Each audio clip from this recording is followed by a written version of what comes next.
Sme vždy rádi, keď máme takého známeho hostia v relácii, pretože to spestrí reláciu, ale zároveň sme radi, keď máme aj hosti, ktorí pravidelne chodia do našej relácie, pretože majú čo povedať a mnohí z vás na nich čakajú, ako napríklad na Zuzku Liškovú, ktorá sa orientuje na zdravú výživu. Vítaj, Zuzi. Dobrý deň. Ktorá teda dnes mala úlohu pripraviť recepty pre alergikov a ľudí, ktorí majú intolerancie, a takých ľudí teda žiaľ pribúda v súčasnom svete. Je to tak. S akými alergiami a teda intoleranciami sa stretávaš najčastejšie?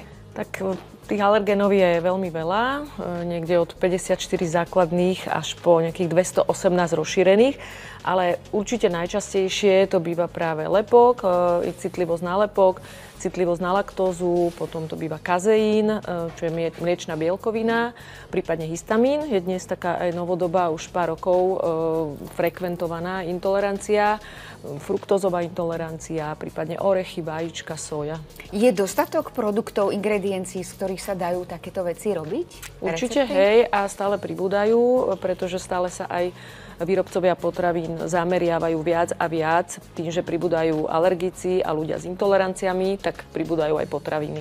A pre ľudí je to veľmi dôležité, zrejme, aby si doma pripravovali jedlo, aby teda vedeli, že čo tam dajú a aby zabránili tomu, že tá alergia by sa prejavila, alebo teda nejaká reakcia v rámci intolerancie. Určite je veľmi dôležité hlavne tie recepty, aby ľudia aj vedeli, čo s tými surovinami, pretože častokrát s tými novými surovinami už tí ľudia, ktorí boli zvyknutí variť s tou klasikou, v podstate nevedia variť a tým pádom sa cítia potom chuťovo chudobnejší. Áno. Zuzi, tak aké recepty teda budeme robiť dnes? Budeme v podstate používať vo všetkých receptoch suroviny, ktoré neobsahujú ani lepok, ani laktózu, ani kazeín a sú aj vhodné pre ľudí s histaminovou intoleranciou. Všetky tri recepty sú takto zamerané. A sú to plnohodnotné recepty? Naje sa z nich človek? Tak, a práve, že sú to plnohodnotné recepty, aby aj ľudia videli, že naozaj sa dá veľmi farebne a veľmi výživovo bohato variť a aj chuťovo, aby nám to chutilo, lebo to je asi to najdôležitejšie, aby človek zrazu nejedol. A hlavne, čo veľakrát ľudia robia, že len vymenia surovinu za surovinu, že teda dobre, nemôžem lepok, tak si dám bezlepkový chlieb, ale častokrát je to ultra spracovaná potravina, ktorá vôbec nemusí byť úplne až taká dobrá a vhodná, potom mu to nechutí, prípadne mu to nerobí úplne dobre a potom vzniká taká negatívna skúsenosť, že není to vôbec dobré a nechutí mi to a radšej sa vrátim späť. Ale tieto recepty, čo si priniesla, máš teda vyskúšané a chutia ľuďom. A tvoja skúsenosť hovorí, že to sú teda dobré recepty do dámskeho klubu. A sú recepty pre každého, aj pre človeka, ktorý vôbec netrpí nejakými intoleranciami, alergiami. Je dobré, keď pretože aj preto vznikajú v podstate stále viac a viac a stále väčšie percento ľudí trpí intoleranciami, alergiami. Každým rokom to rastie. Veľa používame. Poďme si ich radšej robiť. Ja teraz vyberiem z rúry mäsko, ktoré do toho prvého receptu potrebujem. Aké mäsko si tam dala do rúry? Ja som si ho dala už predpiec. Je to vlastne oriešok, je to bravčové mäsko. Suché. Dala som ho piec, je to na dlhšie pečenie. Môžeme si to dať piec aj na celú noc. Ja som si to tu už dala iba prihriať, takže ono sa pieklo 12 hodín. Veľmi dobré je aj pomalé pečenie, práve kvôli tomu, že tie všetky výživové hodnoty v tom mäske zostanú. Zuzi, pomalé koľko stupňov teda? Na 100 stupňov a kľudne to môže byť 12 hodín v rúre, takže na celú noc, na tých 100 stupňov zapneme. A prikryjeme kľudne alobalom, alebo keď máme niečo s pokrievkou, áno, aby sa to nevysušilo, určite prikryť. A v podstate je tam, vidíme tam, že tam je cibula, ja som to trošku nasolila a nič tam viac netreba dávať. A nie je tam ani tá červená paprika, no to tak vyzerá, ale tým, že sa to trošku už z vrchu opieklo a v podstate takto to mäsko môžeme používať do čohokoľvek. Dobre, to poďme Zuzi ďalej, aby sme teda ukázali, čo ešte potrebujeme. Urobíme si z manga takú mangovú majonézu, čo je tiež výborná vec. Taký dip. Áno, taký dip. A je to výborné aj do šalátov, keď máme v lete chuť na nejaký dobrý šalát, môžeme aj takúto vec použiť. Použijem 2 polievkové lyžice kokosovej smotany. Opäť surovina pre alergikov namiesto klasickej smotany. Ja som tam dala trošinku čili, trošku čierneho korenia. To sú všetko už také dobrovoľné, ľubovoľné suroviny. Trošku soli.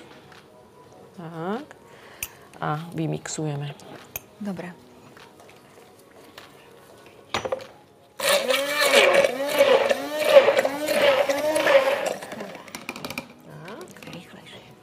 Je to pripravené. a ideme na to. Takže máme urobený aj dip. Zoberieme si placku. A čo sú toto za placky, takéto pekné mám farebné? tu cviklové a tekvicové. Je to placka, ktorá je 100% len z cvikle, ktorá je len vysušená a urobená. To si už viete kúpiť, aby ste vedeli, že niečo také sa aj predáva, lebo to by sme si asi doma nevyrábali, tým, že by sa nám to mohlo aj nepodariť a nedržať dokopy, takže treba si to už kúpiť hotové. Dáme si trošku našej majonézy. Natrháš tam to mäsko? Trošku mäska, áno, natrhám mäsko. Toto je výborné jedlo aj so sebou, do práce, alebo niekde proste do auta. Ja tu mám aj veľmi taká vychytávka, vegánsky parmezán, ktorý je urobený z orechov. Z mandlí a z kešu orechov. A je vynikajúci chuťovo. Je vynikajúci chuťovo. Takže opäť náhrada za niečo mliečne. Áno, len pozor na to, ak je niekto alergický na orechy. Keď je alergický na orechy, samozrejme si to treba sledovať. To už alergici musia sledovať zloženia surovín, pretože sú na to aj zvyknutí. Ja si tam dám ešte trošinku tej majonézy, šup, šup, šup. A ešte to budeš aj opekať? A teraz to budem opekať. Takže ja si to zabalím, z každej strany zarulujem, šup, šup. Jak taký batôštek si pripravím, tak. A opečiem z každej strany, aby sa nám to pekne scelilo na sucho. Dobre. Vidíme, že tu už máme aj placku pripravenú. Prekrojím, aby sme videli, ako vyzerá vnútri. Je to krásne to vyzerá. Máme tam mäsko, máme tam šalát. Tak to je tá cviklová. A táto teda, to je z batatu, áno? Táto je z tekvice, z Hokkaido, áno. Ešte sú aj špenátové, väčšinou ich mávajú aj v tých istých obchodoch. A dala si takisto ponku, tú istú, áno? Tú istú ponku som dala, môžeme dať kľudne aj inú, niekde môžeme dať povedzme cicer alebo šošovicu, čokoľvek. A už si len doaranžujeme, dáme si trošku a podáva sa to samozrejme teple. Áno, podáva sa to teple, ale môže sa aj studené, keďže častokrát potrebujeme zobrať na cestu. Áno. Niekde niečo. Alebo keď nám zostane, že urobíme to večer, zostane nám ráno, môžeme do roboty si zobrať. Môžeme zobrať do roboty, môžeme si to večer pripraviť a ráno zobrať. A máme perfektné jedlo. A videli sme, ako rýchlo je aj pripravené. Výborne. Bez a práce. aký zaujímavý tip však. Výborné so sebou. A naozaj ste videli, že to je rýchle, pretože plácky už máme, mäso sa urobí samé v rúre, takže to máme za pár minút. Ďakujeme, Zuzi, tešíme sa samozrejme na ďalšie recepty.